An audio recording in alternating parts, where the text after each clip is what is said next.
Smoking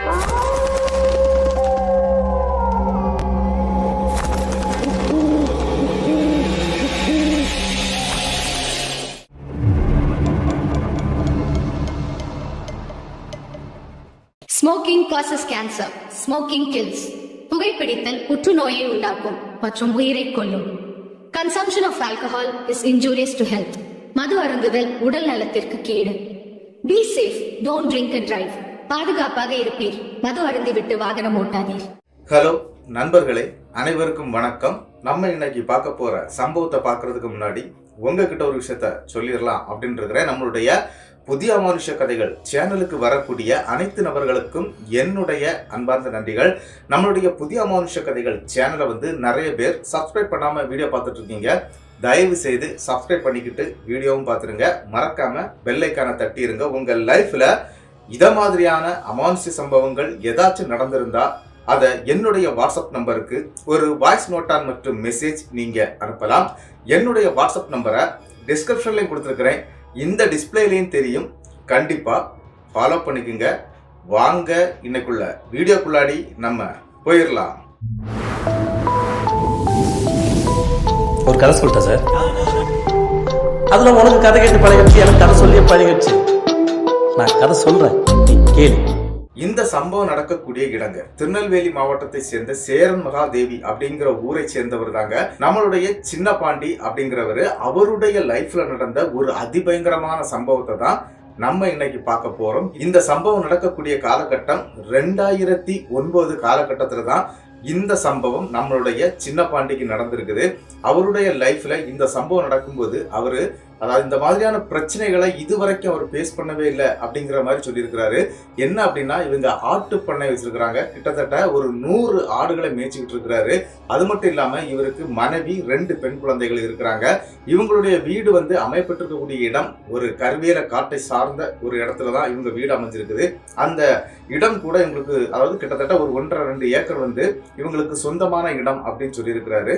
அதுல ஒரு வீடை போட்டிருக்கிறாங்க. அது ஒரு ஓட்டு கட்டிடம் தான். இவருடைய மனைவி 2 பெண் மக்கள், அதாவது 2 பொம்பளை பிள்ளைங்க தான் இருக்கிறாங்க. சின்ன பசங்களா இருக்கிறாங்க. அவங்களுடைய லைஃபோட சேர்ந்து தான் இவருடைய வாழ்க்கையும் ஓடிட்டு இருக்குது. ஆடு மேய்க்கிறது தான் இவருடைய வேலை. ஆடு விற்கிறது, வாங்குறது, இது எல்லாமே தான் பார்த்துட்டு இருக்கிறாரு.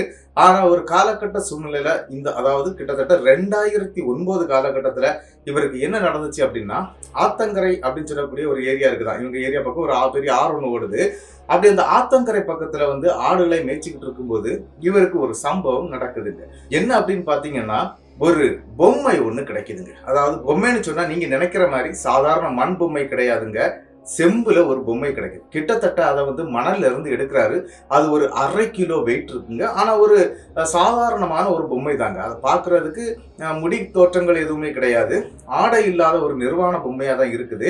அப்படி அந்த பொம்மையை எடுக்கிறாரு. எடுக்கும்போது அவருடைய எண்ணம் என்ன மாதிரி இருந்துச்சு அப்படின்னு பாத்தீங்கன்னா, சரி நமக்கு காசு இல்லாத டைம்ல இதை நம்ம எடைக்கு போட்டுடலாம், அதாவது இந்த ஆக்கர் வியாபாரிகிட்ட கொடுத்து காசு வாங்கிடலாம் அப்படிங்கிற மாதிரி நினைச்சுக்கிட்டு அதை எடுக்கிறாரு. அது 1/2 கிலோ வெயிட் இருக்குது. அப்படியே தூக்கிட்டு வந்துகிட்டே இருக்கிறாரு. வந்தவர் நேர வீட்டுக்கும் ஆடுகளையும் அடைச்சிடுறாரு. இவருடைய ஆட்டு கொட்டகையில ஒரு பெரிய ஓலை செட்டு ஒன்று போட்டு வச்சிருப்பாரு. என்ன அப்படின்னா, நைட்டு 12 மணிக்கு பிறகு இவர் இந்த ஓலை கொட்டாய்க்குள்ள தூங்குவார். அவருக்கு அந்த ஆடுகளுக்கு கூட இருந்து பழகி அந்த மாதிரி தான் இருந்ததுனால அவருக்கு தூக்கம் அங்க இருந்தா தான் வருங்க. 12 மணி வரைக்கும் வீட்டுல இருக்கக்கூடிய குழந்தைகள்கிட்டையும் ஒய்ஃபுகிட்டையும் பேசிட்டு எடுத்துட்டு அப்படி படுக்கிறவர் தாங்க. அதே மாதிரி தாங்க அன்னைக்கு நைட்டு நடக்குது. கிட்டத்தட்ட நள்ளிரவு 12 மணிக்கு இவர் என்ன பண்றாரு அப்படின்னா, இந்த கையில கொண்டு வந்த அந்த செம்பு பொம்மை இருக்குது இல்லையா, இந்த பொம்மையை எடுத்துட்டு போய் அங்க இருக்கக்கூடிய ஓலையில அப்படி சொருகி வைக்கிறாரு. அது எதுக்காக அப்படின்னா, எனக்காவது காசு இல்லை அப்படின்னு சொல்லக்கூடிய கண்டிஷன்ல இதை ஆக்கர்ல போட்டு காசு வாங்கிடலாம் அப்படிங்கிற மாதிரி நினைச்சிட்டு தாங்க ஓலையில செருகி வைக்கிறாரு. செருகி வச்சுக்கிட்டு இவர் அன்னைக்குள்ள சாப்பாடெல்லாம் முடிச்சுட்டு 12 மணிக்கு கரெக்டா இந்த ஆட்டு கொட்டகைக்கு படுக்க வர்றாரு. அப்படி படுக்க வரும்போது என்ன நடந்துச்சு அப்படின்னு பாத்தீங்கன்னா, இவர் 2 நாய்கள் வளர்த்துட்டு இருக்கிறாரு. அந்த 2 நாய்களுமே கருப்பு கலர் நாய்கள் தாங்க. எப்பவும் சரி இவர் வந்தோடனே வாலாட்டிக்கிட்டு இவருக்கு கூடவே இருக்கும். ஆனா இவர் அந்த ஆட்டு கொட்டைக்குள்ள வரும்போது இந்த 2 நாய்களுமே அவங்களுடைய வீட்டுடைய பின்வாசல்லே உட்கார்ந்து இருக்குது. அதை விட்டு இந்த சைடு வரவே மாட்டேங்குது. டே கருப்பங்களா வாங்கடா வாங்கடான்னு சொல்லி இவர் கூப்பிடுறாரு. கூப்பிட்டாலும் அந்த நாய்கள் வரவே இல்லை. சரி அது எதுக்கோ இருக்கட்டும் அப்படின்னு சொல்லிக்கிட்டு இவரும் படுக்க ஆரம்பிச்சிடுறாரு. படுக்க ஆரம்பிச்சு கிட்டத்தட்ட ஒரு 1 hour தான் இருக்கும். இவர் நல்லா தூங்கிட்டார், ஆழ்ந்த தூக்கத்துக்கு போயிடுறாரு. அப்படி ஆழ்ந்த தூக்கத்துக்கு போனவருக்கு அடுத்தது ஒரு சம்பவம் நடக்குது. என்ன அப்படின்னா, அங்க இருக்கக்கூடிய ஆடுகள் எல்லாம் பயங்கரமா கத்த ஆரம்பிக்குது. கச்சான் புச்சான்னு சொல்லிக்கிட்டு பயங்கரமா கத்த ஆரம்பிக்குது. மேனு ஒரே சத்தமா இருக்கு. என்னடா இது, ஆடு ஒரு நாள் இந்த மாதிரி பண்ணாது, ஏன் இப்படி பண்ணுது அப்படின்னு சொல்லும்போது நாய்கள் 2ம் அந்த திண்ணையில தாங்க உட்கார்ந்துருக்குது. அதாவது அவங்களுடைய வீட்டுடைய பின்வாசல் திண்ணையில உட்கார்ந்துக்கிட்டு பயங்கரமா குறைக்க ஆரம்பிச்சிருக்குங்க. அதுவும் எங்க பார்த்து குறைக்குது அப்படின்னு பாத்தீங்கன்னா, கரெக்டா அந்த ஓலை இருக்கு பாத்தீங்களா, அந்த கூரை போட்டிருக்கிறார் இல்லையா, அந்த கொட்டகை மாதிரி, அந்த கொட்டகைக்கு மேல பார்த்தாங்க பயங்கரமா குலைக்குது. ஏன்டா இந்த நாய் வந்து இந்த மாதிரி குறைக்குது அப்படின்னு சொல்லிக்கிட்டு இவர் எந்திரிச்சு அங்க உள்ள ஒரு லைட்டை போடுறாரு. எக்ஸ்ட்ராவா என்ன அப்படின்னா ஒரு டார்ச் லைட் கையில வச்சிருக்கிறாரு. அதையும் எடுத்துக்கிட்டு வெளியே வர்றாரு. ஆடுகள்லாம் கிடந்து பயங்கரமா அந்த மாதிரி சத்தம் போட்டுக்கிட்டு அங்கங்க ஓட ஆரம்பிக்குதுங்க. கயர்ல இருந்து கட்டை அவுத்துட்டு ஓடுறதுக்கெல்லாம் நிக்குது. அந்த மாதிரிலாம் இருக்கிறத பார்த்தோட இவர் என்னடா நடக்குது அப்படின்னு சொல்லிக்கிட்டு அந்த கூரைக்கு மேல சில டைம்கள்ல பாம்புகள் ஏறிடுமா. பாம்புகள்னா அந்த எலி பிடிக்கிறதுக்காக ஏறுமா. ஆனா அன்னைக்கு அந்த மாதிரி எந்த இதுவும் இல்லைங்க. டார்ச் அடிச்சு பாக்குறாரு, பாம்பு இருக்கிறது மாதிரியும் அங்க எதுவுமே இல்லை. அவருடைய கண்ணுக்கு எதுவுமே தெரியல. சரின்னு சொல்லிட்டு இவர் என்ன பண்றாரு அப்படின்னா மறுபடியும் அந்த கொட்டகைக்குள்ள வந்து உட்கார்ந்து இருக்கிறார். நாய் மறுபடியும் கத்துற சத்தம் கேட்டு மனைவி ஜன்னலை திறந்து கேட்கறாங்க, என்னங்க என்ன ஆச்சு அப்படின்னு சொல்லி கேட்கும்போது அவங்க மனைவி ஒரு விஷயத்த பாக்குறாங்க. என்ன அப்படின்னு பாத்தீங்கன்னா, அவர் கொட்டகைக்குள்ள இருக்கிறார் இல்லையா, கொட்டகைக்குள்ள அந்த மேல் சைடு அந்த கூரை இருக்குது இல்லையா, அங்க பாக்குறாங்க. அங்க பார்க்கும்போது கருன்னு கொம்பு வச்சுக்கிட்டு ஒரு உருவம் நிக்குதுங்க. அந்த உருவத்தை பார்த்தோன்னா அம்மா அப்பான்னு சொல்லிட்டு அவங்க கத்த ஆரம்பிச்சிட்டாங்க. என்னமான்னு சொல்லிக்கிட்டு இவரும் இங்க இருந்து கத்துறாரு. ஆனா அங்க என்ன நடக்குது அப்படின்னு பாத்தீங்கன்னா, அவர் ஓடியே வந்துடுறாரு, வீட்டு பக்கம் வந்துடுறாரு. அவங்க லைட் ஆன் பண்ணிடுறாங்க. என்னடின்னு சொல்லிட்டு கேட்க ஆரம்பிக்கிறாரு. உள்ள வந்துடுறாரு. உள்ள வந்த பிறகு அவங்க சொல்றாங்க என்ன அப்படின்னா, நம்மளுடைய கூரைக்கு மேல கொம்பு வச்சுக்கிட்டு ஒரு ஆள் நின்றுட்டு இருந்ததை நான் பார்த்தேன் அப்படின்னு சொல்றாங்க. எப்படி இருந்தார் அந்த ஆள் அப்படின்னு கேட்கும்போது, அதாவது எரும மாட்டு தலையில இருக்கக்கூடிய கொம்பு இருக்கு பாத்தீங்களா, அந்த மாதிரி ஒரு கொம்பு இருக்குது. முகம் எல்லாம் வந்து ஒரு மாதிரியான அழுகி போனது மாதிரி இருக்குது. கை கால்கள்லாம் ரொம்ப நீளமா இருக்குது. நான் பார்த்தேன், அது கிட்டத்தட்ட ஒரு 7-8 அடி ஹைட் இருந்துச்சு அப்படின்ட்டு அவங்க சொல்றாங்க. நாய்களும் இந்த அதாவது அங்க பார்த்தாலும் குலைச்சிக்கிட்டே இருந்துச்சு. ஆனா நாய்கள் இப்ப அந்த சத்தத்தெல்லாம் அப்படியே நிப்பாட்டிருக்கு. ஆடுகளும் அப்படியே அமைஞ்சிருது. என்னடி சொல்றேன்னு சொல்லிக்கிட்டு இவர் திருப்பி மனைவி கிட்ட நடந்த விஷயத்த தான் கேட்கிறாரு. ஆமாங்க நான் பார்த்தேங்கன்னு சொல்லிக்கிட்டு அவங்க மனைவின்னு சொல்லியிருக்கிறாங்க. சரி, இதெல்லாம் உன்னுடைய மனப்பிராந்தியா தான் இருக்கும், ஒன்றும் பிரச்சனை இல்லை, பாம்புகள் ஏதாவது வந்திருக்கும், அதனால ஆடுகள் இந்த மாதிரி சத்தம் போடுறதுக்கு வாய்ப்பு இருக்குது. நாய்களும் அதுக்கு பிறகு அவருடைய அந்த கொட்டகைக்கு உள்ளாடி போய் படுக்கவும் செய்யுது. அதையும் பார்க்குறாரு. உடனே அவர் நினைக்கிறாரு, ஒன்றும் இல்லடி, நீ படுத்து தூங்கு, நான் அங்கே படுத்துக்கிடுறேன் அப்படின்னு சொல்லிக்கிட்டு இவர் மறுபடியும் போய் படுக்கிறாரு. அப்படி லைட் எல்லாம் ஆஃப் பண்ணிட்டு அவர் படுத்துடுறாரு. இந்த கொட்டகைக்கு வெளியில வந்து ஒரு லைட்டு போட்டு வச்சிருப்பாங்க. அப்படி அந்த ஆட்டு கொட்டையில இருக்கக்கூடிய லைட் மட்டும் எரிஞ்சுக்கிட்டே இருக்குங்க. இவரும் அழகா படுத்துடுறாரு. கிட்டத்தட்ட அந்த நாய்களும் இவர் கால் பக்கத்துல படுத்துருக்குங்க. கிட்டத்தட்ட ஒரு 1 hour போயிருது. அதாவது மணி வந்து ஒரு 2-2:30 இருக்குதுங்க. அந்த நேரத்துல அடுத்த ஒரு பிரச்சனை ஸ்டார்ட் ஆகுது. என்ன அப்படின்னு பாத்தீங்கன்னா, இவரு அந்த இடத்தை பார்த்துக்கிட்டே தான் தூங்கிட்டு இருக்கிறாரு. அவருக்கு அந்த தூக்கம் வந்து ஆழ்ந்த தூக்கமா இருந்தாலும் மனசுக்குள்ளாடி ஏதோ ஒண்ணு நடக்குது அப்படிங்கிற மாதிரி ஒரு எண்ணம் இருக்குது. அதனால ஒரு டப்புன்னு அடிக்கடி முழிச்சும் பார்த்துருக்கிறாரு. ஆனா அந்த டைம்ல எதுவுமே இல்லை, எல்லாமே அமைதியா தான் இருக்குதுங்க. கரெக்டா இந்த 2:30 மணிக்கு அடுத்த ஒரு சம்பவம் நடக்குது. என்ன அப்படின்னா, இவர் ரொம்ப ஆழ்ந்த தூக்கத்துக்கு போகக்கூடிய நேரம். அந்த நேரத்துல இந்த 2 நாய்களும் பயங்கரமா குலைக்க ஆரம்பிக்குதுங்க. அப்படி குலைக்க ஆரம்பிச்ச உடனே இவர் என்ன பண்றாரு அப்படின்னா, சரி ஏதோ ஒண்ணு நம்ம இதுக்கு முன்னாடி வந்திருக்குது அப்படின்னு யோசிக்கிறாரு. ஆனா அவங்க ஒய்ஃப் சொன்னது மாதிரி அவர் யோசிக்கல. அப்படி யோசிச்சிருந்தாருன்னா கண்டிப்பா அங்க வந்து படுத்திருக்க மாட்டாரு. அவர் என்ன நினைச்சிட்டாரு அப்படின்னா, இவர் திடீர்னு பார்த்தேனால ஆடுகளுக்கும் கொம்பு இருக்குது, இந்த மாதிரி எதையாவது பார்த்துட்டு மேல பார்த்திருப்பா, அதனாலதான் அது நடந்திருக்கும் அப்படின்னு நினைச்சிட்டு தாங்க அவர் அதை விட்டுறாரு. ஆனா இந்த தடவை நாய்கள் 2ம் பயங்கரமா குலைக்க ஆரம்பிச்ச உடனே அந்த டார்ச் லைட்டை எடுத்துக்கிட்டு வெளியே வர்றாரு. உள்ள அந்த கொட்டகைக்கு உள்ள லைட் ஆன் பண்ணவே இல்லைங்க. அப்படியே வெளியே வந்தவர் அவங்க மனைவி சொன்னது உண்மையா இருக்குமா அப்படின்னு சொல்லிக்கிட்டு டப்புன்னு டார்ச் அடிக்கிறாருங்க. அப்படி டார்ச் அடிக்கும் போது நம்மளுடைய சின்ன பாண்டி அங்க பார்த்தது ஒரு அதிபயங்கரமான சம்பவங்க. அவங்க மனைவி எப்படி ஒரு உருவத்தை சொன்னாங்களோ அதே மாதிரியான உருவம் அப்படி அங்க நிக்குதுங்க. அரண்டுறாரு, ஐயோ அப்படின்னு சொல்லிட்டு கத்துறாரு. கத்திக்கிட்டு அந்த சத்தம் கேட்ட உடனே அவங்க மனைவி தூங்கவே இல்லை. ஏன்னா அவங்க கண்ணுக்கு அந்த அளவுக்கு கிளியரா தெரிஞ்சது இல்லையா. அவங்க என்ன பண்றாங்கன்னா, பேக் சைட்ல உள்ள அவ்வளோ லைட்டையும் அவங்க வீட்டுடைய பேக் செவர்ல தான் இருக்குது, அந்த செவர்ல வந்து ஆன் பண்ணிடுறாங்க. டோரையும் ஓப்பன் பண்ணிடுறாங்க. அப்படி ஓப்பன் பண்ணோன்னா அவங்க மனைவி கேட்குறாங்க, என்னையாச்சு அப்படின்னு சொல்லி கேட்கும்போது, ஒன்றும் இல்லை, ஏன்னா மனைவி பயந்துடக்கூடாது அப்படிங்கிறதுக்காக, ஒன்றும் இல்லைம்மா ஒன்றும் இல்லை, நீ தூங்கு அப்படிங்கிற மாதிரி சொல்றாரு. ஆனா இவர் பயத்துல என்ன பண்றாரு அப்படின்னா, ஸ்ட்ரெயிட்டா போய் அந்த கட்டில் போட்டிருக்காரு இல்லையா, அந்த கொட்டைக்குள்ளாடி உட்கார்ந்துடுறாரு. உட்கார்ந்துட்டு தலைவலியா மூடிடுறாரு. ஆனா லைட் ஆஃப் பண்ணாதம்மா அப்படின்னு மட்டும் சொல்லிடுறாரு. சரின்னு சொல்லிட்டு அவங்க லைட் ஆஃப் பண்ணக்க அவங்க ஜன்னலை லாக் பண்ணிட்டு அவங்க தூங்கவும் ஆரம்பிச்சிடுறாங்க. ஆனா என்ன நடக்குது அப்படின்னா, இவர் தூங்கவே இல்லை, அப்படியே கட்டில காலை கீழே போட்ட மேனிக்கு அப்படியே உட்கார்ந்து இருக்கிறாரு. ஆனா இந்த 2 நாய்களும் என்ன ஆச்சுது அப்படின்னா, இவர் வெளியே வந்தார் இல்லையா டார்ச் லைட் எடுத்துக்கிட்டு, அந்த நேரத்துக்கு இவருக்கு பின்னாலே ஓடி வந்த அந்த நாய்கள் சரட்டுன்னு எங்க வீட்டுடைய ஃப்ரெண்டு வாசலை நோக்கி ஓடி இருக்குங்க. சரி, அது எதுக்கோ போயிருக்கோம் வரும் அப்படின்னு சொல்லிட்டு இவர் அந்த இடத்துல அப்படி உட்கார்ந்து இருக்கிறாரு. ஆனா ஆடுகள் எதுவுமே இந்த தடவை மிரளலை. அது பாட்டுக்கு அந்த படுத்து அங்கங்கே படுத்திருக்கும் இல்லையா, அந்த மாதிரி அப்படி படுத்து கிடக்குது. இவரும் என்ன செய்யறாரு அப்படின்னா, ஒருவேளை நம்ம பார்த்தது உண்மைதானா, இல்ல அது பொய்யா இருக்குமா, நம்ம மனைவி சொன்னேனாலும் அதே மாதிரி நம்ம கண்ணுக்கு ஏதாவது தெரிஞ்சிருக்குமா அப்படிங்கிற ஒரு எண்ணத்தோட மறுபடியும் இவர் என்ன நினைக்கிறாரு அப்படின்னா, நல்ல ஒரு நிலா வெளிச்சம் உள்ள டைம்னு சொல்றாரு. அதனால இவருக்கு கொஞ்சம் பயம் இல்லை. ஏன்னா அந்த வெளிச்சங்கள் அங்கங்க நிறைய பரவி இருக்குது, ஆல்ரெடி வெளியில உள்ள லைட் எல்லாம் போட்டிருக்கிறாங்க. அதனால இவர் என்ன பண்றாரு அப்படின்னா, அந்த கூரைக்கு மேல ஒரு லைட் ஒன்று வச்சிருப்பாங்க. அந்த லைட் எப்பவும் ஆன் பண்றது கிடையாது, எப்பமாவது ஒருக்கா ஆன் பண்ணுவாங்களாம். அது நல்ல பவர் உள்ள லைட் அப்படின்னு சொல்லியிருக்கிறாரு. அந்த லைட் ஆன் பண்றாங்க. அந்த லைட் ஆன் பண்ணும்போது அவர் பார்த்த விஷயம் என்ன அப்படின்னு பாத்தீங்கன்னா, அந்த கூரையுடைய நிழல் அப்படியே அந்த ஆட்டுக்கு மேலோட அப்படியே விழும். அப்படி விழும்போது கரெக்டா அந்த கூரைக்கு மேல ஒரு நபர் நிக்கிறாரு. அதுவும் கொம்பு வச்ச நபர், கை கால்லாம் நீளமா இருக்கு. அந்த நிழல் அப்படியே தெரியுதுங்க. அரண்டுறாரு.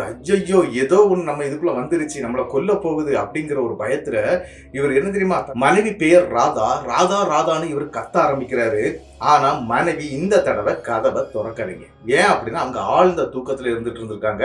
அவங்களுக்கு இந்த சத்தம் எதுவும் கேட்கல. ஐயோ, என்னடா பண்றது இந்த நேரத்துல அப்படின்னு சொல்லிட்டு, ஆனா லைட் எல்லாம் இருந்துட்டே இருக்குது.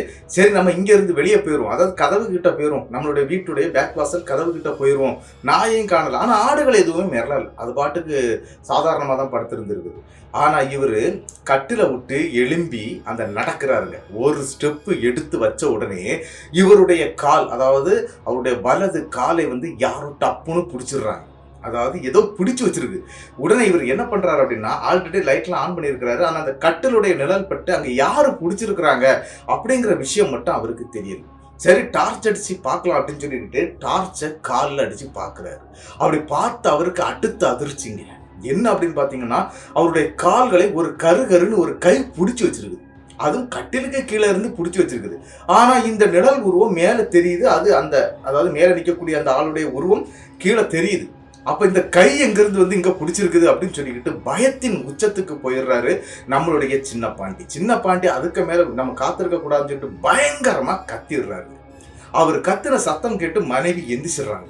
எந்திரிச்சு பட்டான்னு கதவை திறந்துக்கிட்டு அவங்க வெளியே வரும்போது கூட அந்த உருவத்தை பார்த்துக்கிட்டு தன்னுடைய கணவனுக்கு ஏதோ ஆயிடுச்சு அப்படிங்கிற ஒரு பயத்துல அவங்க அந்த கொட்டகைக்குள்ளாடி வந்துடுறாங்க. கொட்டகைக்கு உள்ளாடி வந்த அவங்களுக்கு என்ன நடக்குது அப்படின்னு பாத்தீங்கன்னா, அதாவது நம்மளுடைய சின்ன பாண்டி கீழே விழுந்து கிடக்குறாரு. அவரால் அந்த இடத்துல காலை எடுக்க முடியல. டார்ச் லைட் அடிச்சுட்டு சொல்றாரு, என்ன ஏதோ பிடிச்சி வச்சிருக்குது. ஆனா அவங்க பார்க்கும்போது அந்த இடத்துல எந்த பிடிகளும் இல்லைங்க, அதாவது எந்த கருப்பு கைகளும் அவங்க கண்ணுக்கு தெரியல. உடனே அவங்க என்ன பண்றாங்க அப்படின்னா, டக்குன்னு காலை பிடிச்சி இழுத்துக்கிட்டு அப்படி இழுக்கும்போது கூட இவங்களுடைய குலதெய்வம் கருப்பசாமி தாங்க. கருப்பா காப்பாத்துன்னு சொல்லி தாங்க இழுத்துருக்காங்க. அப்படி இழுத்த உடனே அந்த இடத்துல அவருடைய கால் அப்படி சுலபமா வந்துருதுங்க. வெறுட்டுன்னு கூப்பிட்டுக்கிட்டு நேர வீட்டுக்குள்ளேயும் போயிடுறாங்க. அதாவது இவங்க நேர வீட்டுக்குள்ள ஏறிடுறாங்க, கதவை லாக் பண்ணிடுறாங்க. லாக் பண்ண பிறகு என்ன நடக்குது அப்படின்னு பாத்தீங்கன்னா, இவங்க அங்க எல்லா லைட்டையும் போட்டு வச்சிருந்தாங்க இல்லையா, அந்த லைட் போட்டபடியே தான் இருக்குது. ஜன்னலை லைட்டா திறந்து அந்த சைடை பார்த்துட்டே இருக்காங்க. இப்போ அங்க அந்த உருவம் இல்லை, அதாவது அங்க நிற்கக்கூடிய அந்த மனித உடல் மாதிரி இருந்த அந்த கொம்பு வச்ச மனுஷன் அங்க இல்லைங்க. இதையும் பாக்குறாங்க. சரி, அங்க இல்ல, ஒருவேளை வேற ஏதாவது நடந்துருமோ, ஆடுகளுக்கு ஏதாவது நடந்துருமோ அப்படின்னு நினைச்சுக்கிட்டு அப்படியே யோசிச்சுட்டே இருக்காங்க. சரி, ஏன் இதெல்லாம் நடக்குது, இவ்வளவு நாள் இல்லாம திடீர்னு ஒரு உருவம் நம்ம வீட்டுக்கு வர்றதுக்கு என்ன காரணம் அப்படின்னு சொல்லிக்கிட்டு இவங்க மைண்டை போட்டு பிச்சுக்கிட்டு இருக்கிறாங்க. ஆனா நம்மளுடைய சின்ன பாண்டிக்கு ஒரு விஷயம் என்ன அப்படின்னா, அந்த ஒரு பொம்மையை கொண்டு வச்சாரு பாத்தீங்களா, அந்த ஒரு செம்பு பொம்மையை கொண்டு வச்சார் இல்லையா, 1/2 கிலோ வெயிட்டு எடை போட்டுக்கலான்னு, அது வச்ச ஞாபகம் இல்லாமல் ஆயிருதுங்க. அதனால அவருக்கு அதை பத்தி தெரியவும் இல்லை. எப்படி இது வந்ததுன்னே எனக்கு தெரியலம்மா அப்படி இப்படின்னு சொல்லிக்கிட்டு அவங்க மாறி மாறி பேசிட்டே இருக்காங்க. சரி, நம்ம இதை எப்படியாவது அவங்களுடைய அண்ணன் தம்பிகள் ஒரு 2-3 பேர் பக்கத்துல இருக்கிறாங்க, அவங்களுக்கு சொல்லிடலாம் அப்படின்னு சொல்லிக்கிட்டு நைட்டு நேரத்துல, அதாவது கிட்டத்தட்ட இந்த சம்பவம்லாம் நடந்து ஒரு 3-3:30 மணி இருக்கும். அந்த நேரத்துல இவங்க தன்னுடைய 2 பிள்ளைகளையும் தூக்கிக்கிட்டு வீட்டை லாக் பண்ணிக்கிட்டு ஃப்ரெண்டு கேட்டை லாக் பண்றாங்க. லாக் பண்ணும்போது 2 கருப்பு நாய்களும், 2 நாய்கள் வச்சிருந்தாங்க இல்லையா, அந்த 2 கருப்பு நாய்களும் 2 பக்கத்துல அப்படி படுத்து கிடக்குது. சரி அது படுத்து கிடக்கட்டும், நம்ம போயிடலாம். அவர் கூப்பிட்டும் பார்க்குறாரு, ஏன்னா நைட்டு வேலை போகிறது இல்லையா, அது கூப்பிட்டா எங்கே வேணாலும் வருமா அந்த 2 நாய்களும். ஆனால் ஆடுகள் நிற்கிறதுனால நாய்கள் இங்கே இருக்கட்டும் அப்படின்னு நினச்சிக்கிட்டு சின்ன பாண்டியும் அவங்களுடைய மனைவி ராதா 2 குழந்தைகளோட பக்கத்தில் இருக்கக்கூடிய அங்கே அண்ணன் வீட்டுக்கு போகிறாங்க. அதுவும் நைட்டு ஒரு 3:30 மணி 3:45 மணி அந்த டைம் இருக்கும். அப்படியே இவங்க நடக்க ஆரம்பிக்கிறாங்க. இவங்கள்ட்ட வண்டிகள் எதுவும் கிடையாது, சைக்கிள் தான் யூஸ் பண்ணுவாராம். அதில் வந்து குடும்பத்தை கூட்டிகிட்டு போக முடியாது அப்படிங்கிறதுனால அவர் என்ன பண்ணுறாருன்னா நடந்தான் போகிறாங்க. ஏன்னா ஒரு 300-350 மீட்டர் தூரத்தில் தான் அவங்களுடைய வீடு இருக்குது, அதனால் நடந்து போயிடலாம் அப்படின்னு சொல்லி இவங்க நடக்கும்போது, அதாவது மனைவி ஃப்ரெண்டில் நடக்கிறாங்க. 2 குழந்தைகளில் ஒரு குழந்தைய வந்து அவங்க மனைவி வச்சிருக்கிறாங்க, மூத்த குழந்தைய வந்து இவர் தோளில் போட்டிருக்கிறாரு. அப்படி போட்டிருந்த அந்த குழந்தை திடீர்னு முழிச்சிருதுங்க. நல்ல தூக்கத்தில் இருந்த குழந்தை வந்து டக்குன்னு முழிச்சிருதுங்க. முழிச்சு பின்னால் அந்த பிள்ளை பார்த்துக்கிட்டு பயங்கரமாக கத்துது, பீச்சுன்னு சொல்லிட்டு பயங்கரமாக கத்துது. என்னமாச்சு பின்னால ஒரு பெரிய ஆடு வருது, மாடு வருதுன்னு சொல்லுது. அதாவது என்ன அப்படின்னா அந்த குழந்தையுடைய கண்ணுக்கும் தெரிஞ்சிருக்குங்க, பின்னால ஒரு ஆள் நடந்து வர்றாரு, அது கொம்பு வச்ச ஒரு ஆள் அப்படிங்கிறத கரெக்டா சொல்லுதுங்க. இவங்களுக்கு பயத்தின் உச்சத்துக்கு போயிடுறாங்க. திரும்பியே பார்க்கல, அந்த குழந்தை எந்த பக்கமா திரும்பிடுமா அப்படின்னு சொல்லிக்கிட்டு அவர் வேகமா தன்னுடைய மனைவி மக்களை கூப்பிட்டுக்கிட்டு பக்கத்துல இருக்கக்கூடிய அங்க அண்ணனுடைய வீட்டு கேட்டையும் தட்ட ஆரம்பிக்கிறாருங்க. அப்படி தட்டின உடனே அங்க அண்ணனும் வெளியே வந்துடுறாரு. ஏன்னா அவர் இந்த மாதிரி ஒரு ஆளு தான், ஆடு வச்சு மேய்ச்சிக்கிட்டு இருக்கக்கூடியவர் தான். அவர் இப்ப அந்த தொழிலெல்லாம் விட்டுக்கிட்டு, ஆனா சாதாரணமா அந்த ஆட்டு கொட்டகையில படுக்கிற வழக்கம், ஒரு 5 ஆடு வச்சிருக்கிறாராம், இந்த படுத்து தூங்குறதுக்காக வச்சிருக்கிறாரு.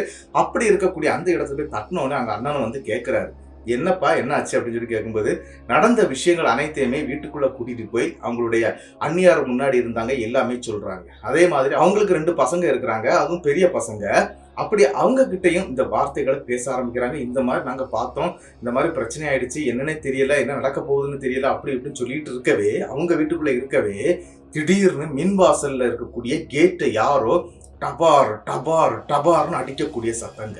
அந்த இவங்க 2 பேரும் என்ன பண்றாங்க அப்படின்னா, சரி நம்ம 2 பேரும் லைட்டா எட்டி பார்ப்போம் யார் வந்திருக்கா அப்படின்னு சொன்னா, அவங்க அண்ணன் சொன்னாராம், நீ இங்க உட்காரு. ஏன்னா இவங்க அண்ணன் வந்து கருப்பசாமிக்கு இந்த கடா வெட்டதுக்கு போகக்கூடிய ஆளுங்க, நான் பாக்குறேன் அப்படின்னு சொல்லிக்கிட்டு அவரு கையில ஒரு அருவாளை எடுத்துக்கிட்டாரு.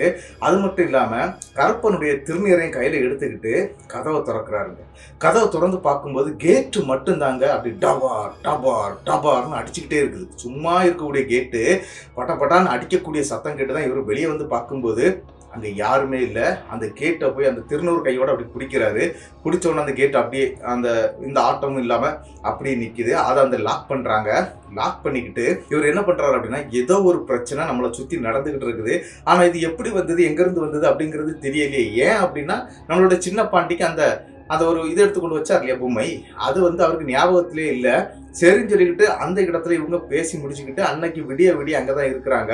பட்ட பகல் ஆயிருதுங்க. அதாவது கிட்டத்தட்ட காலையில 8 மணிக்கு பிறகுதான் நம்மளுடைய சின்ன பாண்டியோடைய வீட்டுக்கு இவங்க அண்ணன் எல்லாரும் சேர்ந்து போறாங்க. போய் பார்க்கும்போது அங்க எந்த விதமான பிரச்சனையும் இருந்த மாதிரி தெரியல. ஆனா 2 நாய்கள் இருந்து பாத்தீங்களா, இந்த 2 நாய்களும் 2 சைட்ல அப்படி படுத்தது அப்படியே தான் இருக்குது. அது அசைய கூட செய்யல. ஏன் நாய் எந்திக்கவே இல்லை, நம்ம வந்தோடனே எந்திரிச்சிருமே, ஏன் எந்திக்கல அப்படிங்கிற ஒரு கோணத்துல நாயை உசுப்புறாரு. ஆனா நாய் இறந்து போய் கிடக்கிறது அப்பந்தான் அவருக்கு தெரியுது. அப்படியே இந்த மரக்கட்டை மாதிரி கிடக்குதுங்க. அதை தூக்கி பார்க்கும்போது வாய் வழியா 2 நாய்களுக்குன்னு ரத்தம் வந்து இறந்து போயிருக்குது. அது நன்றாக தெரியுது உங்களுக்கு. சரி வேற வழி இல்லை, நாயை வெட்டி பூத்திடலாம் அப்படின்னு சொல்லி புதைச்சிடுறாங்க. நாயை 2ஐயும் புதைச்சிடுறாங்க. அதன் பிறகு இவருக்கு என்ன அப்படின்னா, எதனால இது நடந்துச்சு அப்படின்னு தெரியலையே அப்படின்னு சொல்லிட்டு ஒரு பயங்கரமான சிந்தனையில தான் இருந்துட்டு இருக்கிறாங்க. ஆனா மறுநாளும் இவங்க அந்த பயத்தோட அந்த வீட்டுக்குள்ள இருக்கிறாங்க. ஆனா இந்த தடவை அவங்க அண்ணனுடைய குடும்பமே இங்க வந்து உட்கார்ந்து இருக்கிறாங்க இவங்க வீட்டுல. அப்படி இருந்துகிட்டு இருக்கும்போது என்ன நடந்துச்சு அப்படின்னா, இன்னைக்கு நைட் அந்த சம்பவம் நடக்குதான்னு பார்ப்போம் அப்படின்னு சொல்லி ஒரு டெஸ்ட்டுக்காக தான் உட்கார்ந்துருக்குறாங்க. ஆனா அன்னைக்கு அந்த வீட்டுல எந்த சம்பவமும் நடக்கலைங்க. ஒரு அணக்க ஆவி கூட இல்லை, ஒரு பிரச்சனையும் இல்லை. மறுநாளும் அவங்க அண்ணன் இருந்திருக்கிறாரு. மறுநாளும் எந்த பிரச்சனையும் இல்லைங்க. சரி இன்னும் ஒன்றும் இல்லைடா, அது ஏதோ வந்திருக்குது, வந்தது போயிடுச்சு, 2 நாயுடைய உயிரை எடுத்துட்டு போயிடுச்சு, பிரச்சனை இல்லை அப்படிங்கிற மாதிரி அவங்க அண்ணனும் விட்டுறாரு. இவங்களும் அதை பெருசா எடுத்துக்கலைங்க. அதுக்கு பிறகு அவங்களுடைய அன்றாட வாழ்க்கையை பார்த்து அப்படியே போக ஆரம்பிச்சிடுறாங்க. ஆனா என்ன அப்படின்னா, கிட்டத்தட்ட இந்த நாய்கள் இறந்து கரெக்டா 15 நாளைக்கு பிறகு அவங்க வீட்டுல மறுபடியும் அந்த பிரச்சனை ஸ்டார்ட் ஆகுதுங்க. இவர் ஆல்ரெடி 2 நாய்க்குட்டியை வாங்கி அங்க வளர்க்கவும் ஆரம்பிச்சிடுறாரு. இன்னி பாதுகாப்புக்கு ஏதாவது நாய்கள் வேணும் அப்படின்னு சொல்லி 2 நாய்கள் வந்து வாங்கி வளர்க்கவும் ஆரம்பிச்சிட்டாரு. அது சின்ன குட்டி நாய்கள், அதையும் வளர்த்துட்டு இருக்கிறாரு. அதுவும் இவருக்கு கால் பக்கத்திலே போட்டு வளர்க்குறாரு. ஏன்னா அவருக்கு அப்பந்தான் பழக்கி எடுக்க முடியும் அதுக்காக. அப்படி அன்னைக்கு நைட்டு என்ன நடக்குது அப்படின்னு பாத்தீங்கன்னா, கரெக்டா அந்த நைட்டு 1-1:30 மணி டைம்ல இவர் ஆழ்ந்த தூக்கத்துல இருக்கும்போது இவருடைய கட்லு, அதாவது படுத்திருக்கிறார் இல்லையா கட்லு, அதை யாரோ இழுத்துக்கிட்டு போறாங்க. தரையில இழுத்தா தெரியும் இல்லையா, அப்படி ஏதோ கயிறு கட்டி இழுக்கிறது மாதிரி தெரியுது. என்னடா நம்ம உள்ளெல்லாம் படுத்திருக்கோம், யார் நம்ம கட்டில இழுக்கிறது அப்படின்னு சொல்லிட்டு கண்ணு திறந்து பாக்குறாருங்க. கண்ணு திறந்து பார்த்தா நம்மளுடைய சின்ன பாண்டிக்கு என்ன பிரச்சனை அப்படின்னா, அந்த கருவேலக்காடு பேக் சைடு அவ்வளவு கருவேலக்காடு அப்படின்னு நான் சொன்னேன் இல்லையா, அந்த கருவேல காட்டுக்குள்ள தாங்க அது இழுத்துட்டு போகுது. ஆனா முன்னால போகக்கூடியது யாருன்னு அவருக்கு அந்த இருட்டுல தெரியவே இல்லை. அது அவ்வளவுமே முள்கள், அதாவது நிறைய முள் படர்ந்து போய் இருக்கிறது. அந்த கருவேலக்காடு அவ்வளவுமே முள்ளாதான் இருக்கு. இந்த உடை மரம் அப்படின்னு சொல்லக்கூடியது ஏகப்பட்டது இருக்கும். அந்த உடைகள் இவருடைய உடம்புல அங்கேயாட்டு அந்த முள்ளு கம்பெல்லாம் அப்படியே குத்தி குத்தி இழுக்குது. ஐயோ ஐயோன்னு சொல்லி இவர் கத்துறாரு. மனைவிக்கு இந்த விஷயமே தெரியாது. அந்த 2 நாய்க்குட்டிகளும் எங்க போச்சுன்னு தெரியல. அந்த இடத்துல இவரை தரன்னு இழுத்து கிட்டத்தட்ட அவருடைய வீடு இருக்கக்கூடிய இடத்துல இருந்து ஒரு 300 மீட்டர் தூரம் அந்த கருவேல காட்டுக்கு உள்ளாடி இழுத்துட்டு போயிருக்கு. அப்படி உள்ள போகும்போது இவர் என்ன பண்றாருன்னா, ஐயா கருப்பா காப்பாத்து காப்பாத்து காப்பாத்துன்னு சொல்லிட்டு பயங்கரமா அலற ஆரம்பிச்சிட்டாரு. அப்படி அலருடைய நேரத்துல ஒரு சம்பவம் அங்க நடக்குதுங்க. என்ன அப்படின்னு பாத்தீங்கன்னா, திடீர்னு ஒரு கரும் நாய்ங்க, அதாவது பயங்கரமான நாய். அந்த நாயை அவர் லைஃப்லயே பார்த்தது கிடையாது அப்படிங்கிறாரு. கருன்னு ஒரு நாய் பயங்கரமா கொலைச்சுக்கிட்டு ஓடி வருது. அது ஒரு சிங்கம் வந்தா எப்படி இருக்கும் அந்த அளவுக்கு அந்த நாய் பெருசா இருந்தது. அப்படி கருன்னு அந்த நாய் குறைச்சிக்கிட்டு ஓடி வரக்கூடிய சீன் அவர் அப்படியே பார்த்துக்கிறாரு. அதனுடைய கண்கள் நீல கலர்ல அப்படி பயங்கரமா இருந்திருக்குங்க. அப்படி வேகமா வந்திருக்குது. வேகமா வந்த உடனே இந்த கொம்பு வச்ச மனுஷனை அந்த இடத்துல காணவைங்க. அதன் பிறகு இவர் அந்த இடத்துல அந்த கட்டில அப்படியே போட்டுக்கிட்டு இவர் எந்திரிச்சு நிக்கிறாரு. அந்த உருவம் போன அந்த இடத்தை நோக்கி இந்த கரும் நாய் விரட்டிக்கிட்டு வேகமா போறத பாக்குறாரு. பார்த்துக்கிட்டு ஐயா கருப்பா காப்பாத்து காப்பாத்து அப்படின்னு சொல்லிக்கிட்டே அங்கிருந்து கட்டிலெல்லாம் எடுக்கவே இல்லை, அங்கிருந்து வேகமா நேரம் ஓடி வந்துடுறாருங்க. அவருக்கு அங்க இருக்கக்கூடிய அந்த ஒத்தையடி பாதையெல்லாம் நன்றாகவே தெரியும். ஆனா இருட்டா இருந்தாலும் கரெக்டா இங்க போயிட்டு வரக்கூடிய பழக்கம் இருக்கிறதுனால கரெக்டா அந்த ஒத்தையடி பாதையை பிடிச்சி நடந்து அப்படியே வந்துடுறாருங்க. வீட்டுல கதவை தட்டி தன்னுடைய மனைவி கிட்ட நடந்த விஷயங்கள் அனைத்தையும் சொல்றாரு. என்ன அப்படின்னா, இந்த மாதிரி என்ன இழுத்துட்டு போயிடுச்சு, நான் அதை பார்த்தேன், அது தத்ரூபமா இருந்துச்சு, அதனுடைய கொம்புகளை நான் பார்த்தேன், ஆனா அதுக்கு வாலும் இருக்குது அப்படிங்கிற மாதிரி சொல்றாங்க. ஏன்னா இந்த தடவை அவர் பார்த்த அந்த விஷயத்துக்கு 2 கொம்பு மட்டும் இல்லைங்க, ஒரு வாலும் இருக்குது. அதையும் அவர் பார்த்திருக்கிறார். ஐயோ இது ஏதோ ஒரு பெரிய பிரச்சனை, நம்ம செத்துற போறோம், நம்ம குடும்பத்தோட கொன்னுற போகுது அப்படிங்கிற ஒரு பயம் உச்சத்துக்கு ஏறுதுங்க. பக்கத்துல தாங்க இவங்களுடைய கருப்பசாமி கோவில் இருக்குது, அதாவது ஊரோட சேர்ந்தா இருக்குது. சரி நம்ம நாளைக்கு காலையில கோயிலுக்கு போயிடுவோம், வேற வழியே கிடையாது, இது என்ன ஏது அப்படிங்கிறத நம்ம தெரிஞ்சுக்கிடணும் அப்படிங்கறது மாதிரி அவங்க மனைவியும் சொல்றாங்க. சரிம்மா அப்படின்னு சொல்லிட்டு இவர் வீட்டுக்குள்ளே படுத்துடுறாங்க. மறுநாள் காலையில விடியுதுங்க. விடியும் போது என்ன நடந்துச்சுன்னு பாத்தீங்கன்னா, அந்த 2 குட்டி நாய்கள் இருந்தது இல்லையா, அந்த 2 குட்டி நாய்களும் இறந்து போச்சு. காணாத குறைக்கு 2 ஆடுகளும் செத்து போச்சுங்க. சரி இதுக்கு மேல வச்சிருந்தா பெரிய பிரச்சனையில நம்ம மாட்டிக்கிடுவோம் அப்படின்னு நினைச்ச நம்மளுடைய சின்ன பாண்டி என்ன பண்றாருன்னா, மறுநாள் அவங்க அண்ணன், அதுக்கு பிறகு அவருடைய இன்னொரு மூத்த அண்ணன் இருக்கிறாங்க, அவங்க எல்லாரையும் கூப்பிட்டுக்கிட்டு கருப்பசாமி கோயில்ல போய் கணக்கு கேட்டே ஆகணும் அப்படின்னு சொல்லி கருப்பசாமி கோயிலுக்கும் போயிருக்கிறாங்க. அப்படி அங்க போகும்போது அங்க இருக்கக்கூடிய பூசாரி தாங்க கணக்கு சொல்றாரு. அவர் கணக்கு சொல்லும்போது என்ன சொன்னார் அப்படின்னா, உங்க வீட்டுக்கு ஒரு பயங்கரமான ஒரு பிரேத சக்தி ஒண்ணு வந்திருக்குது. அந்த பிரேத சக்தின்னு சொன்னா கிட்டத்தட்ட 50 பேய்களை ஒரு பொம்மையில அடக்கி இருக்கிறாங்க. அப்படி அந்த பொம்மையில அடக்கி அந்த பொம்மையை சில பிரச்சனைகளுக்காக அனுப்பப்பட்ட பொம்மைகள். அதாவது எப்படி அப்படின்னா, ஏதாவது ஒரு குடும்பத்தை அழிக்கணும் அப்படின்னா அதாவது அந்த பொம்மையை கொண்டு குழி தோண்டி புதைச்சு விட்டுட்டு போயிடுவாங்களாம். அதாவது இதை செய்யக்கூடியவங்க அப்படி குழி தோண்டி புதைச்சிட்டாங்கன்னா அந்த வீட்டுல இருக்கக்கூடிய ஆட்கள் எல்லாம் டக் டக்குன்னு ஒவ்வொருத்தரா இறக்க ஆரம்பிச்சிருவாங்க. அதன் பிறகு என்ன நடக்கும் அப்படின்னாக்கி, அந்த வச்சாங்க இல்லையா, அந்த மாந்திரிகர்கள் தான் இதை செய்து வைப்பாங்க. அப்படி வைக்கக்கூடிய அந்த நபர்கள் மறுபடியும் அந்த பொம்மையை எடுத்துட்டு போயிடுவாங்க. ஆனா இது வேறொரு ஊர்ல, அதாவது இவங்க ஊர் பக்கத்துல இருக்கக்கூடிய ஏதோ ஒரு ஊர்ல இருக்கக்கூடிய ஒரு வீட்டுக்காரங்களுக்கு செய்யப்பட்டது. அப்படி செய்துகிட்டு அவங்க அந்த பொம்மையை எடுக்கவே இல்லை, அப்படியே விட்டுட்டாங்க. ஆனா அந்த பிரச்சனையில மாட்டின அந்த ஆட்கள் என்ன பண்ணிருக்கிறாங்க அப்படின்னா, வேற மாந்திரிகர்களை கூட்டிட்டு அந்த பொம்மையை எடுத்திருக்கிறாங்க. பொம்மையை எடுத்தது மட்டும் இல்லாம ஆத்துப்படுகை பக்கத்துல, அதாவது ஆத்தங்கரைன்னு சொல்லுவோம் இல்லையா, அப்படிப்பட்ட ஆற்றங்கரை பக்கத்துல அதை புதைச்சு வச்சுட்டு போயிட்டாங்க. ஆனா அந்த புதைச்ச அந்த பொம்மை இப்போ உங்க வீட்டுக்குள்ளதான் இருக்குது அப்படிங்கிற மாதிரி அந்த பூசாரி சொல்றாங்க. அப்பவும் கூட நம்மளுடைய சின்ன பாண்டி ஒரு வெங்கல சிலை எடுத்துட்டு வந்தார்ல, அதாவது செம்புல ஒரு சிலை எடுத்துட்டு வந்தார் இல்லையா, அது அவருக்கு மைண்ட்ல இல்லைங்க, அவருக்கு அது தெரியவே இல்லையா. அப்படி எனக்கு வீட்டுல சிலை வரும், நான் அந்த மாதிரி எந்த சிலையும் வச்சுக்கிடலையே. இல்லப்பா உன்னுடைய வீட்டுல தான் இருக்குது அப்படின்னு சொல்லி கருப்பசாமி கோவிலுடைய பூசாரி அடிச்சு பேசியிருக்கிறார். இந்த மாதிரி உன்னுடைய வீட்டுக்குள்ளாடிதான் அந்த சிலை இருக்குது, நீ அதை எடுத்து சில ஆடுகளை பலியிடணும். அதாவது கிட்டத்தட்ட 11 ஆடுகளை பலியிட்டு அதை ஆத்துக்குள்ளாடி நீ விட்டுரு, அது அப்படியே போயிடும் அப்படின்ட்டு அவரும் சொல்லிடுறாரு. ஆனா இவருக்கு அவர் எடுத்துட்டு வந்த விஷயமே மறந்தே போச்சு. அது அவர் வச்சிருக்கிறாரு அப்படிங்கிறது என்னன்னு அவருக்கு அவர் எடுத்த ஒரு ஞாபகம் கூட அவருக்கு இல்லைங்க. என்னடா பண்றது, எங்கடா இருக்குது அப்படின்னு சொல்லிட்டு வீடு ஃபுல்லாவே தேட ஆரம்பிக்கிறாங்க. வீட்டுக்கு வந்துடுறாங்க, வீட்டுக்குள்ள வந்து எல்லா இடமும் தேட ஆரம்பிக்கிறாங்க. அப்படி தேட ஆரம்பிச்சு அந்த பொருள் இவங்க கையிலேயே கிடைக்கலைங்க. என்ன நடக்குது அப்படின்னு பாத்தீங்கன்னா, டெய்லி 2-3 ஆடுகள் இறந்துகிட்டே இருக்குது. கிட்டத்தட்ட 116 ஆடுகளுக்கு மேல வச்சிருந்த அவருக்கு ஆடுகள் வரிசையாக குறைய ஆரம்பிக்குதுங்க. இவருடைய தொழில் பெரிய நஷ்டத்துக்கு போகுது. இவங்க வீட்டுல 2 பிள்ளைகளுக்கும் சுகம் இல்லாம ஆயிடுதுங்க. அதாவது தீராத ஒரு வயிற்று வலி மூத்த குழந்தைக்கு வந்துருதுங்க. ஆனா அவர் என்ன பண்றாருன்னா ஹாஸ்பிட்டல்ல எடுத்து கொண்டு போய் பாக்குறாரு. அப்படி பார்க்கும்போது 6 லட்சம் ரூபாய் அந்த டைம்ல இந்த குழந்தைக்கு செலவாக்குறாங்க. அந்த குழந்தையை காப்பாற்ற முடியும். குழந்தையுடைய குடல் இருக்குது இல்லையா, அதாவது குடல் பைங்கிற அந்த பை வந்து ரொம்பவே வீக்கா இருக்குது. அதை எடுத்துட்டு பிளாஸ்டிக் சர்ஜரியில தான் ஏதோ பண்ணி வைக்கணும், அதாவது பிளாஸ்டிக்ல ஏதோ பண்ணுவாங்களாம், அந்த மாதிரி ஆப்ரேஷன் பண்ணி வைக்கணும், 6 லட்சம் ரூபாய் செலவாகும் அப்படின்னு சொல்லிடுறாரு. இவர் என்ன பண்றாரு அப்படின்னா, இங்க இருக்கக்கூடிய ஆடுகள் அனைத்தையுமே பக்கத்துல தெரிந்த சில நபர்களுக்கு விற்க ஆரம்பிச்சிட்டாரு. அது உயிரோட இருக்கும்போதே கொடுத்துருவோம் அப்படின்னு சொல்லி லாஸ்டா இவர்கிட்ட இருந்ததே வந்து ஒரு 96 ஆடுகள் இருந்திருக்குது. கிட்டத்தட்ட ஒரு 3.5 லட்சம் ரூபாய்க்கு அதை வித்துடுறாரு. அந்த ஆடுகளை அவ்வளோத்தையும் வித்துடுறாரு. ஆனா அதன் பிறகு அவருக்கு காசு தேவை, என்ன பண்ணணும்னு தெரியல. அவருடைய இருக்கக்கூடிய அந்த வீடு, அந்த இடம் இருக்கு இல்லையா, அது 1.5 ஏக்கர் இருக்குது. ஆனா விலை கிடையாது. அதாவது 1.5 ஏக்கர் அப்படின்னு சொன்னா ஒரு 1.5 லட்சம் ரூபாய் கொடுப்பானோ, அவ்வளவுதான் கொடுப்பாங்களா அந்த டைம்ல.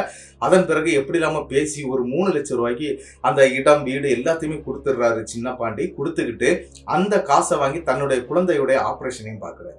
குழந்தையும் நல்லபடியா தேறி வந்துடுறாங்க. ஆனா என்ன அப்படின்னா, இந்த இடத்தை வாங்கினாங்க இல்லையா, அவங்களுக்கு பிரச்சனை ஸ்டார்ட் ஆக ஆரம்பிச்சிருச்சு. அந்த பொம்மை இருக்கிறதுனால இந்த இடம் யாருடையதோ அவங்கள தான் அது பாதிக்கும், வேற யாரையும் பாதிக்காது. ஆனா இவங்க அந்த பிரச்சனையில இருந்து சின்ன பாண்டியா அவங்க குடும்பம் வெளியே வந்துட்டாங்க. ஆனா இப்ப என்ன அப்படின்னா, அந்த இடத்துல அவங்க நடு ரோட்ல நிக்கிறாங்க. பிச்சை எடுக்கக்கூடிய கண்டிஷன். 10 பைசா அவங்க கையில கிடையாது. ரொம்பவே கஷ்டப்படுறாங்க, என்ன செய்யணும்னு தெரியல.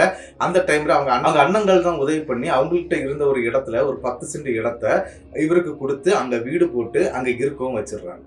ஆனா இந்த பொம்மையை எடுத்துட்டு வந்து இந்த மாதிரி அந்த சாமி கொடுக்க சொன்னார் இல்லையா, அதாவது எங்கேயா விட்டுற சொன்னார் இல்லையா, அதை இவங்க பண்ணவே இல்லை. ஆனா அந்த ஆட்டு கொட்டகையும் வீடும் அப்படியே தானே இருந்துச்சு. ஆனா அந்த இடத்தை வாங்கின நபருக்கும் இதே பிரச்சனைகள் ஸ்டார்ட் ஆயிருக்கு. ஆனா அவர் என்ன பண்றாரு அப்படின்னாக்கி, இவங்ககிட்ட வந்து கேட்கறாரு, என்னடே உங்க வீட்டுல போய் இந்த மாதிரி நாங்க உட்கார்ந்தாச்சு, உட்கார்ந்த பிறகு என்னெல்லாம பிரச்சனை வருது, அங்க என்னதோ இருக்குது, என்ன அப்படின்னு சொல்லிட்டு கேட்கிறாரு. என்னன்னு எனக்கு தெரியாது அப்படின்னு சொல்லிட்டு இவர் கையை மறைச்சிடுறாருங்க. ஆனா என்ன நடக்குது அப்படின்னு பாத்தீங்கன்னா, அவங்களுக்கு ஆடுகள்லாம் கிடையாது. அவங்க வந்து இந்த ஆட்டு கொட்டகையெல்லாம் வைக்க மாட்டாங்க. அதனால அந்த கொட்டகையை பிரிக்கிறாங்க. அதாவது இந்த கொட்டகை வேண்டாம் அப்படின்னு சொல்லி அந்த ஆட்டு கொட்டகையை பிரிக்கிறாங்க. பிரிச்சு பார்க்கும்போது ஒரு வெண்கல சிலை வந்து விழுதுங்க. அப்படி அந்த வெண்கல சிலை விடும்போது இந்த ஆட்டுக்கொட்டையை பிரிக்கிறத நம்மளுடைய சின்ன பாண்டி அங்க நின்று பார்த்துட்டு இருக்கிறாரு. ஏன் பார்த்துக்கிட்டு இருந்தார் அப்படின்னு கேட்டீங்கன்னா, அவரு அந்த ஆடுகளுக்கு கூட இருந்த இடம் இல்லையா, யாரா இருந்தாலும் ஒரு கிட்டத்தட்ட அவர் சொல்லக்கூடிய கணக்கு பார்த்தா ஒரு 18 வருஷம் அதே இடத்துல இருந்திருக்கிறாரு. அப்ப அந்த மன வேதனை வந்து எப்படி இருக்கும்? நம்மளுடைய வீடை அப்படி பொழிக்கும் போது புதுசா போடதா இருந்த பிரச்சனை, அதே இது அதை பொழிச்சு இனிமேல் அது இல்லை அப்படிங்கிறப்போ ஒரு இது இருக்கும் இல்லையா, ஒரு அன்புத்தன்மை அப்படின்னு சொல்லலாம். அந்த விஷயம் அங்க நடக்குது. அப்படி பார்க்கும்போது அந்த வெண்கல சிலை கீழே விழக்கூடிய அந்த சீனை வந்து அப்படியே பார்க்குறாரு. அவர் ஓடி உள்ள வந்துடுறாரு. ஐயா இதைத்தான் ஐயா நான் தேடிக்கிட்டு இருந்தேன். ஆனா அந்த வீட்டுக்காரர் என்ன பண்றாருன்னா, இந்த சிலை என்னவோ அவங்களுக்கு அது சொந்தமானது போல அப்படின்னு நினைச்சுக்கிட்டு அவர் கையில கொடுக்கவே இல்லைங்க. அது எங்களுக்கு சொந்தம், இங்க இருந்தா எடுத்தோம், அது எங்களுக்கு சொந்தம், இதை நான் தரமாட்டேன் அப்படின்னு சொல்லிட்டு பயங்கரமா வாக்குவாதம் ஆயிருது. பயங்கர ஒரு பிரச்சனை அங்க நடக்க ஆரம்பிச்சிருது. என்னன்னு சொல்லிட்டு கேட்கும்போது இவர் நடந்த விஷயங்கள் அனைத்தையுமே சொல்றாரு, அந்த வீட்டுக்காரர்கிட்ட சொல்றாரு. ஆனா அவரு என்ன நினைக்கிறாருன்னா, இவன் நம்மள்ட்ட காசு பிடுங்கிறதுக்காக ஏதோ பண்றான், இல்லைன்னா இந்த சிலையை நம்ம கையில இருந்து வாங்கிட்டு போறதுக்காக ஏதோ பண்றான் அப்படிங்கிறது மாதிரி அவரு அந்த வீட்டுக்காரர் நினைச்சிடுறாருங்க.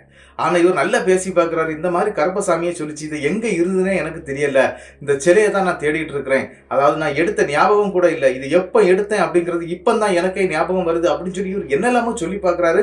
ஆனா அந்த வீட்டு ஓனர், இப்ப இருக்கக்கூடிய புதிய ஓனர் அதை நம்பவே இல்லை. நீ அதெல்லாம் என்கிட்ட கதையெல்லாம் கெட்டாத தம்பி, நீ போயிட்டே இரு அப்படிங்கிற மாதிரி அவர் சொல்லிடுறாரு. இவர் சொல்லி பார்க்குறாரு, இதனால பெரிய பிரச்சனை வரும், நீங்க மாட்டிக்கிடுவீங்க, அதெல்லாம் நான் பார்த்துக்கிடுறேன் அப்படிங்கிறது மாதிரி அந்த பெரியவர் பேச ஆரம்பிச்சிட்டாரு. அந்த இடத்துல நம்மளுடைய சின்ன பாண்டி என்ன பண்றாரு அப்படின்னா, ஓடி வந்து அவங்க அண்ணன்கிட்ட விஷயத்த சொல்றாரு. டே, நான் அந்த சிலை இந்த இடத்துல அந்த ஆற்றுப்படுகையிலிருந்து தான் நான் எடுத்தேன், எனக்கு ஞாபகம் இருக்கு, இப்பதான் அது எனக்கு ஞாபகம் வந்துச்சு, அது அவங்க கிட்ட இருக்குது, பெரிய பிரச்சனையில மாட்டிடுவாங்க, அதுக்கு பிறகு அந்த குடும்பமே இல்லாம போயிடும் அப்படிங்கறது மாதிரி நல்லா சொல்லி பாக்குறாங்க. அவங்க அண்ணன்ல இருந்து எல்லாருமே வந்து நல்லா சொல்லி பேசி பாக்குறாங்க அந்த வீட்டுக்காரர்கிட்ட. ஆனா அவர் ஒத்துக்கிடவே இல்லை. நல்லா சொல்லி பாக்குறாங்க, ஏன்னா நாங்க இந்த வீடை வித்தது இதனாலதான் அப்படின்னு கூட சொல்லி பாக்குறாங்க. அவர் அதை நம்பவே இல்லை. ஆனா என்ன அப்படின்னா, அவருக்கு அந்த வீட்டுல போன பிறகு நிறைய பிரச்சனைகள் ஸ்டார்ட் ஆயிருக்கு. இந்த மாதிரி உருவம் வருது அப்படிங்கறத வந்து அவங்க மனைவி சொல்லி இருக்கிறாங்க.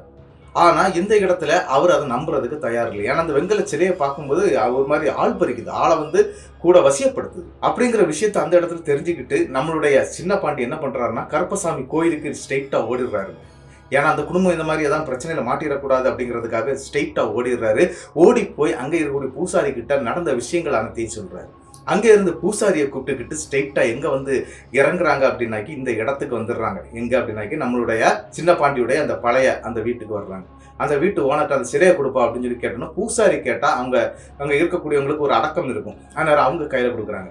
இது என்னதுன்னு உனக்கு தெரியுமா, இதனாலதான் இந்த பையன் இந்த வீடை உனக்கே வித்துருக்கிறான் அப்படின்னு சொல்லி விஷயத்த சொல்றாங்க. ஆனா அந்த டைம்ல கூட அந்த நபர் அதை ஒத்துக்கிடவே இல்லை. இல்ல, அதுக்கெல்லாம் வாய்ப்பே கிடையாது, நான் அதை பார்த்துக்கிட்டேன் வச்சுக்கிட்டேன்னு சொல்லிக்கிட்டு அவருக்கு அந்த பொருளை எடுக்கணும் அப்படிங்கிற ஒரு எண்ணம் மட்டும்தாங்க இருக்கு.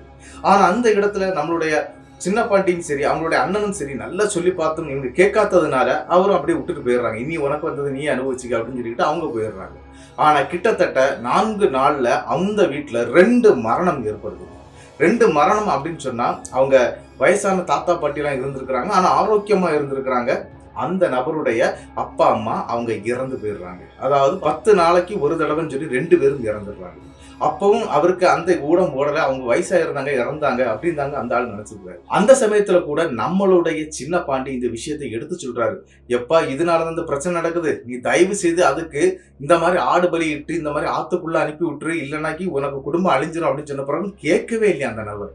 அதன் பிறகும் என்ன நடக்குது அப்படின்னா, அந்த குடும்பத்துல இருக்கக்கூடிய மூத்த பையன், அதாவது அந்த நபருடைய மூத்த மகன் வந்து ஆக்சிடென்ட் ஆகி ஹாஸ்பிட்டல்ல அட்மிட் ஆகுறான். அந்த பையனுடைய 2 காலையும் எடுத்துதான் ஆகணும் அப்படிங்கிற மாதிரி ஒரு பேச்சு அடிப்படுது.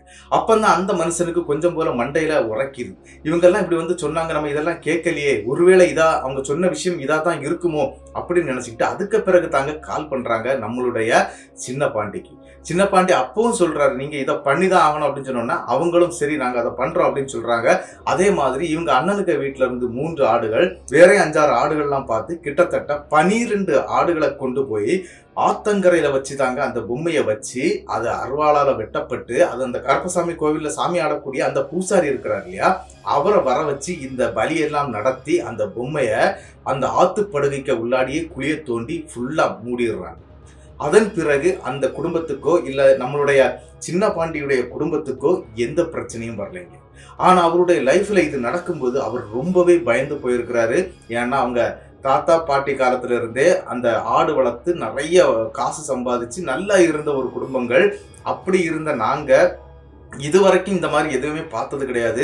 ஆனா என்னுடைய லைஃப்ல நானும் சரி, என்னுடைய மனைவியும் சரி, என்னுடைய மூத்த மகளும் சரி அந்த உருவத்தை பார்த்து கிட்டத்தட்ட 3 மாத காலங்கள் வந்து நாங்க பயத்திலே தான் இருந்துட்டு இருந்தோம். அதன் பிறகு எங்க அண்ணன் தான் என்ன காப்பாத்தி விட்டாரு. அப்படிங்கிறது மாதிரி தாங்க இந்த சம்பவத்தை நம்மள்ட்ட சொல்லி பூரி படைஞ்சு போயிடுறாருங்க. இப்போ என்ன அப்படின்னு பாத்தீங்கன்னா, அவர் இப்போ அதே இடத்த, அதாவது அந்த நபர் வந்து மறுபடியும் இவர்கிட்டயே வித்துட்டு போயிட்டாரு. நீங்களே வச்சுக்கிடுங்கப்பா, எங்க வீடு எனக்கு வேண்டாம் அப்படின்னு சொல்லிட்டு அவர் வித்துட்டு வேற இடத்துக்கு போயிட்டாரு. இப்பவும் அதே இடத்துல அதே வீட்டுல நாங்க வாழ்ந்துட்டு இருக்கோம். ஆனா இப்போ நாங்க வீடு போட்டாங்களாம். இப்போ வந்து 2 ஸ்டெப்ல வீடு போட்டோம். அது மட்டும் இல்லாம எங்க பக்கத்துல இருந்த ஏரியாலாம் பயங்கரமான விலைக்கு போக ஆரம்பிச்சிச்சு. அதை கிட்டத்தட்ட ஒரு சென்ட் வந்து 7 லட்சம் 8 லட்சம்னு போக ஆரம்பிச்சுது. அதனால என்னுடைய இடமும் வித்து நானும் இப்ப நல்லா தான் இருந்துட்டு இருக்கிறேன். இப்ப நான் ஆட்டு கொட்டகையோ எதுவுமே வச்சு நடத்துறது கிடையாது.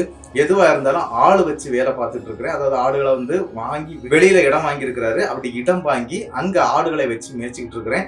அதாவது ஆள் வச்சு மேய்ச்சிக்கிட்டு இருக்கிறேன், எனக்கு இப்ப எந்த பிரச்சனையும் இல்லை, என்னுடைய 2 பெண் குழந்தைகள்ல மூத்த பெண்ணா கல்யாணம் பண்ணி கொடுத்துட்டேன், 2வது பொண்ணுக்கு இனியும் சீக்கிரத்துல கல்யாணம் இருக்குது அப்படிங்கறது மாதிரி இந்த சம்பவத்தை நமக்கு அனுப்பி தந்திருந்தாரு சின்ன பாண்டி. அவருக்கு என்னுடைய பெரிய நன்றிகளை நான் சொல்லிடுறேன்.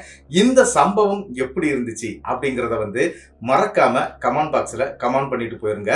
இந்த சம்பவம் உங்களுக்கு பிடிச்சிருந்தா உங்களுக்கு தெரியக்கூடிய அனைத்து நபர்களுக்கும் இந்த சம்பவத்தை ஷேர் பண்ணி விட்டுருங்க.